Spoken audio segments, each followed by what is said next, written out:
Hello everyone. Last video में हम complete कर चुके थे प्री कॉन्स्टिट्यूशनल हिस्ट्री और इस वीडियो में हम करेंगे मेकिंग ऑफ द कॉन्स्टिट्यूशन, यानी कि किस तरह से हमारा जो कॉन्स्टिट्यूशन है उसके जो बनाने का प्रक्रिया है, बनाने का जो प्रोसेस है उसको स्टार्ट किया गया। तो अगर थोड़ा बेसिक हम कवर करें लास्ट लेक्चर में, तो हमने देखा था कि 1600 में जो ईस्ट इंडिया कंपनी है उसको बना दिया गया था, उसका गठन कर दिया गया था। और फिर जो ईस्ट इंडिया कंपनी ने इंडिया में रूल किया उसको कहते हैं हम कंपनी रूल। और इसके अंडर हमने 1773 से लेकर 1858 तक कुछ एक्ट्स पढ़े थे। उसके बाद हमने देखा कि 1857 में सिपाही मीटिंग होती है और उसके बाद से जो क्राउन है वो डायरेक्ट कंट्रोल इंडिया के ऊपर ले लेता है। और उसके अंदर क्राउन रूल जो हमने पढ़ा उसके अंदर हमने 1858 से लेकर 1947 तक कुछ एक्ट्स पढ़े। अब इसमें एक चीज़ आपको और ध्यान रखनी है, जो कंपनी रूल जब इंडिया में कर रही थी तो उस समय जो मुगल्स थे वो भी इंडिया में रूल कर रहे थे, साइड ये दोनों पैरेलल काम कर रहे थे। लेकिन मुगल्स के बारे में हम इस पॉलिटी के लेक्चर में नहीं पढ़ेंगे, इसके रिगार्डिंग हम हिस्ट्री में पढ़ते हैं, क्योंकि ये जो पार्ट है वो हिस्ट्री का है। जो कॉन्स्टिट्यूशन वाला पार्ट है वो सिर्फ और सिर्फ कंपनी रूल से रिलेट करता है, क्योंकि जो कॉन्स्टिट्यूशन की डेवलपमेंट हुई है वो सारा कंपनी के जो अंदर एक्ट्स बनाए गए थे उसके द्वारा ही डेवलपमेंट हुई है। मुगल में इसका रोल, मुगल के द्वारा इसमें रोल काफ़ी कम है। अब देखो, कॉन्स्टिट्यूएंट असेंबली की बात करें तो कॉन्स्टिट्यूएंट असेंबली का मतलब क्या है? किसी भी कंट्री का कॉन्स्टिट्यूशन बनाने के लिए कुछ लोग चाहिए जो उस कॉन्स्टिट्यूशन को बनाएंगे, और जो लोगों का ग्रुप होता है उसी को बोलते हैं हम कॉन्स्टिट्यूएंट असेंबली, जो कि उस कंट्री का जो कॉन्स्टिट्यूशन है उसको फ्रेम करेंगे। तो इसका जो आइडिया वो काफ़ी पहले ही रेज कर दिया गया था 1934 में। Idea of constituent assembly for India was put forward for the first time by M N Roy. जो एम एन रॉय थे उन्होंने सबसे पहले जो है कॉन्स्टिट्यूएंट असेंबली बनाने का जो आइडिया था उसको रखा था। एम एन रॉय क्या, अ Pioneer of communist movement in India, यानी कि इंडिया के अंदर जो कम्युनिस्ट मूवमेंट चला है उसके बहुत बड़े नेता रहे हैं। इसके बाद 1935 में इंडियन नेशनल कांग्रेस यानी कि Congress for the first time officially demanded a constituent assembly to frame the constitution of India, यानी कि कांग्रेस ने भी 1935 में जो कॉन्स्टिट्यूएंट असेंबली उसको बनाने की डिमांड रखी। इसके बाद 1938 में Jawaharlal Nehru on behalf of INC declare that, यानी कि जवाहरलाल नेहरू ने कांग्रेस के बिहाफ पे डिक्लेयर किया the constitution of free India must be framed, यानी कि फ्री इंडिया का कॉन्स्टिट्यूशन बनाना जाना चाहिए विदाउट आउटसाइड इंटरफेरेंस, यानी कि उसमें कोई बाहरी दखल नहीं होना चाहिए, by a constituent assembly elected on the basis of adult franchise. और जो कॉन्स्टिट्यूंट असेंबली बनेगी उसमें जो इलेक्शन होंगे, जो इलेक्टेड मेंबर आएंगे वो बेसिस अडल्ट फ्रेंचाइज के बेसिस पे आने चाहिए, यानी जो इलेक्शन होकर आने चाहिए और इलेक्शन आपका अडल्ट फ्रेंचाइज के बेसिस पे होना चाहिए। हालांकि जो बाद में अडल्ट फ्रेंचाइज है वो तो नहीं हो पाई, एक तरह से कह सकते हैं लिमिटेड फ्रेंचाइज के बेसिस पे जो हमारी कॉन्स्टिट्यूंट असेंबली है वो बनाई गई है। बाकी हम आगे डिटेल में देखेंगे इसको। इसके बाद 1940 में the demand was finally accepted in principle by British government. जो ब्रिटिश गवर्नमेंट है उसने इसकी जो कॉन्स्टिट्यूंट असेंबली है उसकी डिमांड को एक्नॉलेज कर लिया, उसको एक्सेप्ट कर लिया in what is known as August offer, जो 1940 में अगस्त ऑफर आया था उसके अंदर। इसके बाद 1942 में sir Stafford Cripps, a member of the cabinet, came to India with a draft proposal of the British government on framing of independent constitution to be adopted after the world war two, यानी कि sir 1942 में एक member जो है sir Stafford Cripps, ये जो है British के पार्लियामेंट के मेंबर ऑफ कैबिनेट थे, इनको भेजा गया इंडिया में और इन्होंने कहा कि आपको जो कॉन्स्टिट्यूंट असेंबली बनाने का जो पूरा फ्रेमिंग का जो आइडिया है उसको अडॉप्ट कर लिया जाएगा वर्ल्ड वॉर टू के बाद में। लेकिन जो मुस्लिम लीग थी उसको ये आइडिया पसंद नहीं आया, क्योंकि उनको बस एक चीज़ चाहिए थी, पाकिस्तान, और पाकिस्तान इस प्लान के अंदर उनको मिल नहीं रहा था, तो उन्होंने इस आइडिया को रिजेक्ट कर दिया। 1946 में the constituent assembly was constituted in November 1946 under the scheme formulated by the cabinet mission plan. और 1946 में फाइनली जो है कैबिनेट मिशन प्लान आता है और उस कैबिनेट मिशन प्लान के अंडर जो कॉन्स्टिट्यूंट असेंबली है उसको फ्रेम कर दिया जाता है, उसको बना दिया जाता है। और इसके अंदर जो सीट्स होती हैं, जो इलेक्शन होंगे कॉन्स्टिट्यूंट असेंबली की, इसकी जो सीट्स होंगी, seat allocated to each British province were to be divided among the three principal communities, यानी जो सीट्स थी उसको डिवाइड कर दिया। मुस्लिम्स के लिए जो सीट्स थी वो अलग रिजर्व की गई, सिख्स के लिए अलग, और बाकी जो सीट्स थी वो जनरल सीट्स थी। अब जो कॉन्स्टिट्यूंट असेंबली थी, the total strength of constituent assembly was 389, total 389 members उसके अंदर थे। ऑफ दीज 296 सीट्स जो थी वो ब्रिटिश इंडिया के अंदर थी, और बाकी जो 93 सीट्स थी वो प्रिंसली स्टेट्स को दी गई थी। और इन 296 सीट्स में से अलॉटेड टू ब्रिटिश इंडिया 292 यानी 292 मेंबर्स जो थे वो जो 11 गवर्नर प्रोविंस थे उसमें से आने थे, और बाकी के जो 4 मेंबर थे वो 4 जो चीफ कमिश्नर प्रोविंस थे उसमें से आने थे। तो इसको यहाँ पे एक बार हम समझते हैं। देखो, जो कॉन्स्टिट्यूएंट असेंबली थी हमारी, इसको बनाया जाना था, तो इसमें जो टोटल सीट्स डिसाइड की गई, जो टोटल सीट्स होंगी वो 389 सीट्स जो है हमारी टोटल होंगी। अब इन 389 सीट्स में से इंडिया में उस टाइम पे दो तरह की टेरिटरी थी। एक टेरिटरी तो वो थी जो जो ब्रिटिश थे उसके द्वारा कंट्रोल की जाती थी, और दूसरी टाइप की टेरिटरी वो थी जो एक तरह से प्रिंसली स्टेट थे उसकी टेरिटरी थी। तो ये हो गई प्रिंसली स्टेट्स की टेरिटरी। अब जो सीट्स थी वो, क्योंकि जो कॉन्स्टिट्यूशन था वो पूरे इंडिया का बनाया जाना था, तो जो ब्रिटिश इंडिया थी उसके अंदर दिए गए 296 सीट्स की 296 मेंबर्स जो है यहाँ से आएंगे, और जो प्रिंसली स्टेट्स थे वहाँ से 93 मेंबर्स आएंगे। तो 93 मेंबर्स यहाँ से हो गए। अब जो ब्रिटिश इंडिया है उसमें दो तरह के एडमिनिस्ट्रेटिव बॉडीज हुआ करती थी, इसको आप ऐसे समझें। एक तो थी अपनी प्रोविंस। प्रोविंस को आप समझ सकते हैं कि जो आज के स्टेट्स हैं उनको उस समय प्रोविंस जो है बोला जाता था, और ये इनकी संख्या थी 11, यानी 11 प्रोविंस थे। और इन 11 प्रोविंस को दी गई 292 सीट्स। बाकी जो 4 थे उसको कमिश्नरेट बोला जाता था, और ये जो थे टोटल 4 थे, और इनके अंदर जो है हर कमिश्नरेट में एक सीट दी गई, और इनकी टोटल हो गई 4 सीट्स। तो इस तरह से सीट्स डिवाइड की गई। अब जब इलेक्शन हुए तो जो प्रिंसली स्टेट थे इनको बोला गया था कि आपको इलेक्शन करवाने की जरूरत नहीं है, आप जो है सिर्फ अपने यहाँ से जो मेंबर्स हैं उसको नॉमिनेट कर दो, ठीक है। लेकिन जो प्रिंसली स्टेट थे उन्होंने बोला कि हम नॉमिनेट भी नहीं करेंगे, ये जो प्रिंसली स्टेट थे, ये जो पूरा ये पछड़ा था, इन बोले हमें हमें इसमें पढ़ना ही नहीं, हम इससे दूर रहेंगे। तो princely state state away from this. अब जब इलेक्शन करवाए गए तो ये इलेक्शन उन्हीं कॉन्स्टिट्यूंट सीट्स में करवाई गई, उसी में करवाई गई जिसके अंदर जो ब्रिटिश राज था वो एप्लीकेबल था। तो इसमें जब इलेक्शन हुए तो पूरे 296 सीट्स में इलेक्शन हुए, जिसमें से 208 सीट्स जो है वो कांग्रेस ने जीत ली, यानी आईएनसी ने। 73 सीट्स जीती मुस्लिम लीग ने, और बाकी की जो 15 सीट्स थी वो इंडिपेंडेंट लोगों ने वहाँ पे उस पर जीत के आए थे। तो ये सारा काम चल रहा था। अब एक चीज़ आपको ये और समझनी है कि ये सारा काम जब चला, जब पार्टीशन हो गया इंडिया का, तो पार्टीशन के बाद क्या हुआ, बहुत सारी जो एरिया था वो पाकिस्तान के अंडर चला गया, तो जो सीट्स हैं वो कम हो गई। तो पार्टीशन के बाद क्या हुआ, जो टोटल सीट्स थी हमारी 389, उसमें से जो इंडिया की टेरिटरी में जो सीट्स बची हैं वो बची हैं सिर्फ 299, यानी कि 299 सीट्स इंडिया में बची है, बाकी की जो सीट्स हैं वो पाकिस्तान में चली गई हैं। और 290 सीट्स में से जो हमारी एक तरह से प्रोविंसेस थे और जो कमिश्नरेट थे उसमें अंदर सीट्स थी हमारी 229, बाकी जो प्रिंसली स्टेट थी उसके अंदर सीट्स थी 70। तो इस तरह से जो डिवीजन है वो बना, और इसको आपको बेसिक बेसिक जो कॉन्सेप्ट है वो याद रखेंगे तो आपको कभी कभी जो बेसिक डेटा है वो एग्जाम में पूछ लिया जाता है। अब आप देखेंगे वर्किंग ऑफ कॉन्स्टिट्यूएंट असेंबली। जो कॉन्स्टिट्यूएंट असेंबली है उसने अपना काम जो है किस तरह से करना स्टार्ट किया।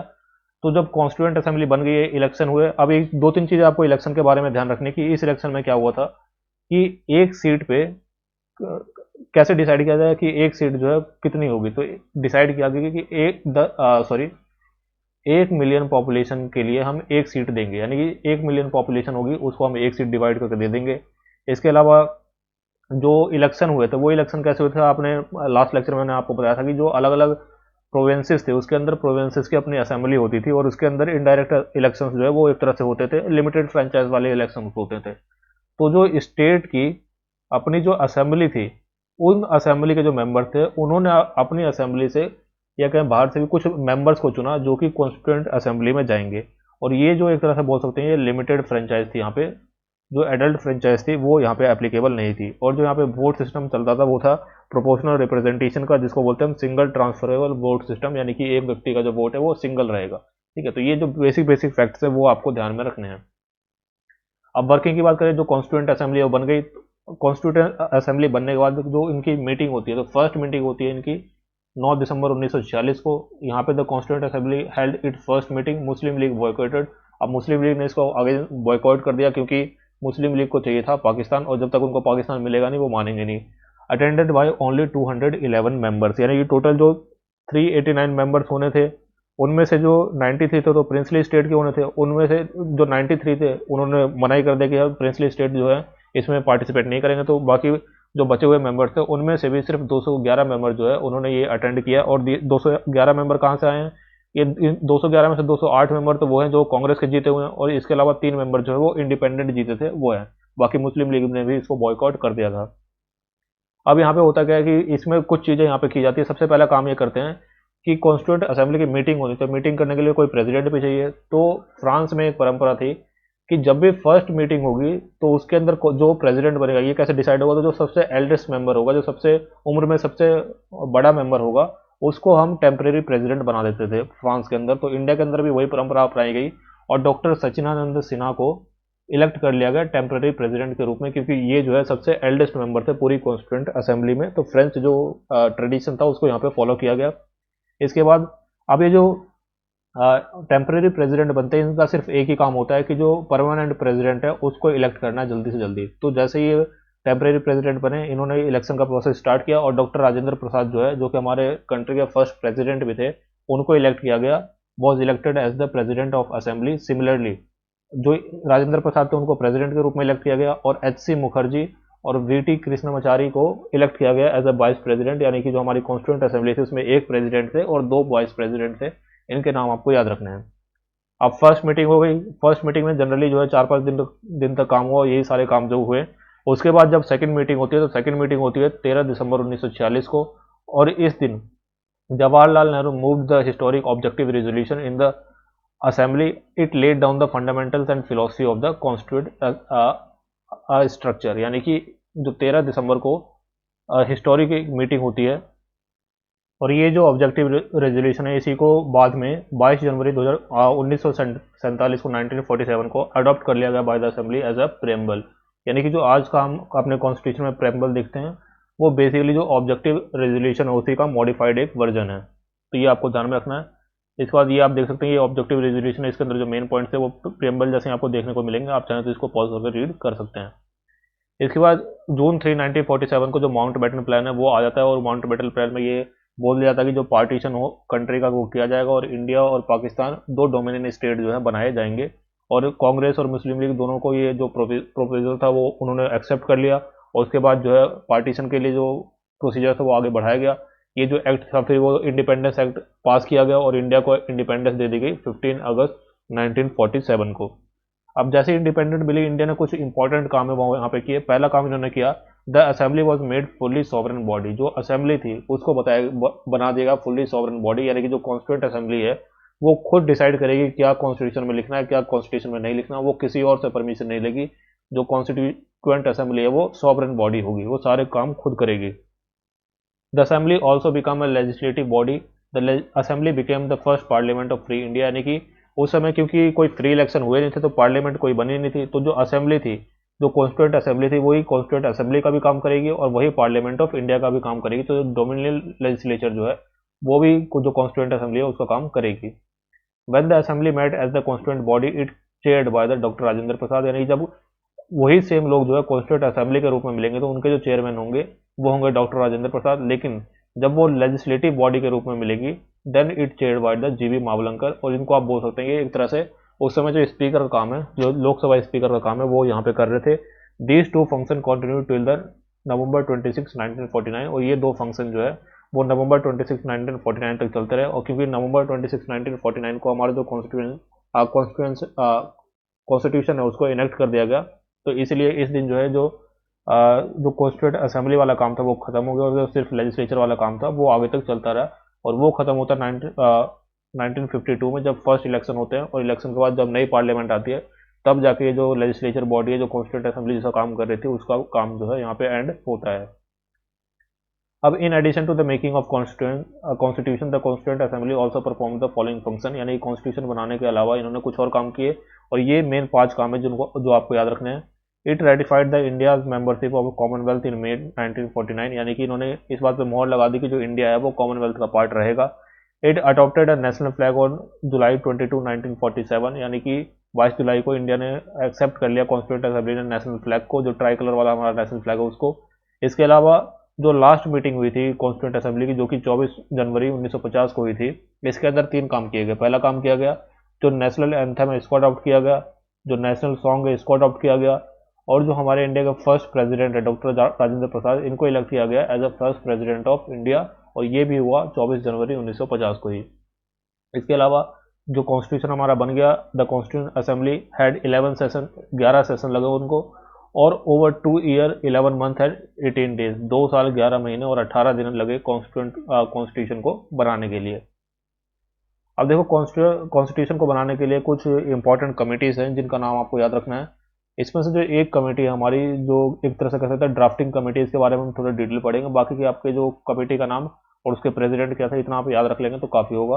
पहले हमारी यूनियन पावर्स कमेटी जिसके चेयरमैन थे जवाहरलाल नेहरू, फिर यूनियन कॉन्स्टिट्यूशन कमेटी जिसके चेयरमैन थे जवाहरलाल नेहरू, फिर प्रोविंशियल कॉन्स्टिट्यूशन कमेटी जिसके चेयरमैन थे या हेड थे सरदार पटेल, फिर ड्राफ्टिंग कमेटी जिसके हेड थे डॉक्टर बी आर अम्बेडकर, फिर advisory committee on fundamental rights minorities and tribal and excluded area जिसके जो हेड थे वो Sardar Patel, rules of procedure committee इसके हेड थे doctor Rajendra Prasad, states committee committee for negotiating with states इसके जो चेयरमैन थे वो जेएल नेहरू, फिर स्टीयरिंग कमेटी इसके जो चेयरमैन थे वो थे डॉक्टर राजेंद्र प्रसाद। तो ये सारे कमेटीज और उनके चेयरमैन के नाम आपको याद रखने हैं। बाकी जो ड्राफ्टिंग कमेटी है उसके बारे में हम थोड़ा डिटेल यहाँ पर देख लेते हैं। Drafting committee was setup on August 29, 1947, यानी कि जैसे ही हमारा देश आज़ाद हुआ उसके लगभग 14 दिनों के बाद जो है हमारी ड्राफ्टिंग कमेटी बना दी गई। It was this committee that was entrusted with the task of preparing a draft of new constitution, यानी जो नया कॉन्स्टिट्यूशन हमारा बनाना था उसका जो ड्राफ्ट बनेगा वो इस कमेटी को बनाना था। इसलिए आप जैसे ही देखेंगे कॉन्स्टिट्यूशन किसने बनाया तो वहाँ पे आपको सुनाई देगा डॉक्टर बी आर अम्बेडकर का नाम, क्योंकि जो मेन काम था कॉन्स्टिट्यूशन को ड्राफ्ट करने का जो काम था वो दिया गया था ड्राफ्टिंग कमेटी को, और ड्राफ्टिंग कमेटी के अंदर जो चेयरमैन थे वो थे डॉक्टर बी आर अम्बेडकर। तो मेनली जो ड्राफ्टिंग का काम था यानी कॉन्स्टिट्यूशन बनाने का काम था वो बी आर अम्बेडकर के द्वारा किया गया। इसके अलावा 7 मेंबर थे, doctor B R Ambedkar chairman, इसके अलावा एन गोपाल स्वामी अयंगर, इसके अलावा अलादी कृष्णा स्वामी Ayyar, K M Munshi, Syed Mohammad Saadulla, N Madhava Rao. He replaced B L Mitter who resign due to ill health, जिनकी इनकी तबीयत थोड़ी खराब थी जिसके कारण इन्होंने रिजाइन कर दिया, तो उनकी जगह आए थे एन माधव राव। फिर T T Krishnamachari, he replaced D P Khaitan who died in 1948, इनकी मृत्यु हो गई तो इनको रिप्लेस किया टी टी कृष्णामाचारी ने। इसके अलावा एक व्यक्ति का नाम आपको याद रखना है वो है बी एन राव, और बी एन राव कौन थे? ये लीगल एडवाइजर थे, यानी कि जो भी ड्राफ्ट बनेगा किस तरह से उसको ड्राफ्ट करना है, क्या क्या चीज़ उसमें रखी जाएंगी, क्या क्या लैंग्वेज होगी ड्राफ्ट की, वो सारी जो एडवाइस थी वो बी एन राव के द्वारा दी जाती थी। ये जो ड्राफ्टिंग करते थे और उसके बाद ये डॉक्टर बी आर अम्बेडकर के पास लाते थे, वो ये सारे लोग जो है मिलके जो ड्राफ्ट था उसको फाइनल करते थे और कॉन्स्टिट्यूएंट असेंबली थे उसके सामने रखते थे उनको पास करने के लिए। इसके बाद नवंबर 4, 1948 को जो फर्स्ट रीडिंग होती है उसको फर्स्ट रीडिंग की जाती है। The assembly had general discussion on for 5 days, यानी 5 दिन तक जो है जनरल डिस्कशन किया जाता है यहाँ पे, और ये फर्स्ट रीडिंग का काम जो है लगभग 5 दिनों तक चलता है। इसके बाद सेकंड रीडिंग के लिए जब ये लोग जुड़ते हैं वो दिन होता है 15 नवंबर 1948 का, और इस रीडिंग में ये मेनली सारा काम इसी में होता है। इसमें क्लॉज बाई क्लॉज कंसिडरेशन को देखा जाता है कि कौन कौन से प्रोविजंस जो है रखने हैं, इमरजेंसी प्रोविजंस क्या होंगे, जो हमारे फंडामेंटल राइट्स है उसमें कौन कौन से राइट्स दिए जाएंगे, डीपीएसपी होगा वो जस्टिसेबल होगा या नहीं होगा, जो सारे क्लॉज थे वो क्लॉज बाय क्लॉज रीडिंग जो की जाती है और क्लॉज बाय क्लॉज वहाँ पे डिस्कशन किया जाता है, फिर उसके ऊपर वोटिंग की जाती है। और जनरली जो सारे प्रोविजन थे वो यूनानिमसली पास किए गए, लगभग बहुत सी कम ऐसे प्रोविजन थे जिसमें वोटिंग की जरूरत पड़ी हो। जनरली जो पूरा कॉन्स्टिट्यूशन है वो यूनानिमसली पूरे जो कॉन्स्टिट्यूएंट असेंबली है उसके द्वारा पास किया गया। और ये जो पूरी सेकंड रीडिंग थी वो बहुत दिनों तक चली, ये 15 नवंबर को स्टार्ट हुई और लगभग 17 अक्टूबर तक 1949 तक ये रीडिंग चली। उसके बाद 14 नवंबर 1949 को third reading of the draft started. The motion on draft constitution was declared as a pass on November 26, 1949, यानी 26 नवंबर 1949 को जो कॉन्स्टिट्यूशन था उसको पास कर दिया गया, वो फाइनल ड्राफ्ट था उसको पास कर दिया गया। और 299 जो टोटल इंडिया में मेंबर रह गए थे डिवीजन के बाद। शुरू में तो स्टार्टिंग में 389 मेंबर थे, जब पार्टीशन हो गया तो पार्टीशन के बाद इंडिया के अंदर 299 मेंबर्स बच गए, तो उन 299 मेंबर्स ने में से 284 मेंबर्स जो है उस दिन प्रेजेंट थे 26 जनवरी 1949 को, और उन्होंने जो कॉन्स्टिट्यूशन की कॉपी है उसको साइन कर दिया। और इसलिए जो हमारी कॉन्स्टिट्यूशन का प्रेम्बल देखेंगे उसके अंदर जो डेट लिखी हुई है 26 नवंबर 1949 मेंशन की हुई है, द कॉन्स्टिट्यूशन एज अडॉप्टेड, क्योंकि जो अडॉप्ट किया गया कॉन्स्टिट्यूशन वो किया गया था नवंबर 26, 1949 को। कंटेंट अ प्रेम्बल, जिसमें एक प्रेम्बल था, 395 आर्टिकल्स थे और 8 शेड्यूल थे जो कि अब इंक्रीज कर दिए गए हैं। तो वो सब चीज़ें हम जब कॉन्स्टिट्यूशन को डिटेल में पढ़ेंगे तो उसके ऊपर आएंगे। अब यहाँ पे आप देख सकते हैं ये फोटो है, जो हमारे कॉन्स्टिट्यूएंट असेंबली के मेंबर्स हैं वो सब जो है कॉन्स्टिट्यूशन की जो एक्चुअल कॉपी है उसके ऊपर साइन कर रहे हैं। अब जब कॉन्स्टिट्यूशन को पास किया गया तो जो कुछ प्रोविजंस थे वो तो जो अप्लाई कर दिए गए 26 नवंबर 1949 को ही, लेकिन जो मेजर पोर्शन ऑफ कॉन्स्टिट्यूशन था वो 26 जनवरी 1950 को लागू किया गया। तो यहाँ पे आप देख सकते हैं some provision of the constitution pertaining to the citizenship, elections, provisional parliament, temporary and transitional provisions and short titles contained in article 5, 6, 7, 8, 9, 60, 324, 366, 367, 379, 380, 388, 391, 392, 393 came into force on 26 November 1949 itself, यानी ये जो सारे प्रोविजन थे वो 26 नवंबर 1949 को ही लागू कर दिए गए थे। बाकी जो रिमेनिंग प्रोविजन थे, जो मेजर पार्ट ऑफ कॉन्स्टिट्यूशन था, वो 26 जनवरी 1950 को फोर्स में आया। और इस दिन को हम बोलते हैं refer to the constitution as the date of commencement, यानी 26 जनवरी 1950 हमारी डेट ऑफ कमेंसमेंट और 26 नवंबर 1949 हमारी डेट ऑफ इनेक्टमेंट। और इसीलिए जो 26 जनवरी 1950 इसको हम सेलिब्रेट करते हैं एज अ रिपब्लिक डे। अब जब 26 नवंबर को कॉन्स्टिट्यूशन बन गया तो 2 महीने रुके क्यों? तो 2 महीने इसलिए रुके क्योंकि 26 जनवरी को स्पेशली चुना गया as a date of commencement of the constitution because it historical importance, इसकी कुछ हिस्टोरिकल इंपॉर्टेंस थी। It was the on this day in 1930 Purna Swaraj day was celebrated following the resolution of the Lahore session 1929 of the INC। जो कांग्रेस का Lahore session हुआ था उसके अंदर 1930 में 1930 को इस दिन को बनाया गया था पूर्ण स्वराज के रूप में। और एक तरह से मान सकते हैं आप कि उसके बाद से ये जो दिन है 26 जनवरी का, इसको इंडिपेंडेंस डे के रूप में इंडिया में सेलिब्रेट किया जा रहा था। तो क्योंकि इंडिपेंडेंस डे अब 15 अगस्त को सेलिब्रेट किया जाना था, तो इस दिन की इंपॉर्टेंस को यहाँ पे कमेमोरेट करने के लिए 26 जनवरी को चूज किया गया एज अ रिपब्लिक डे। अब इसके अलावा कुछ इंपॉर्टेंट फैक्ट जो है कॉन्स्टिट्यूशन के रिगार्डिंग वो आपको याद रखने हैं। पहला, elephant was adopted as a symbol seal of the constituent assembly. जो कॉन्स्टिट्यूएंट असेंबली था उसका जो सिंबल था वो था एलिफेंट।